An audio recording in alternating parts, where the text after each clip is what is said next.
Good afternoon, sir. Ito po yung aking report about sa magnetic contactor. Ako si Adrian C. Bulos from Electrical Technology 3.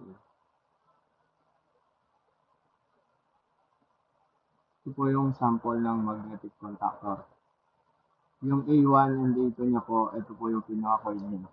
Dito po pumapasok yung pinaka source of ano niya po. Kumbaga dito po yung supply niya para po umandar siya. Tapos po yung line 1, line 2, tsaka line 3. Dito naman po yung nalagyan sa 3-phase sa 3-phase breaker po para po dito po kinokonekta para po mapagana po yung motor. Tapos ito po yung normally open yung number 13 NO tapos number 14 NO po. Ito po yun. Tapos ito po yung T1, T2, T3.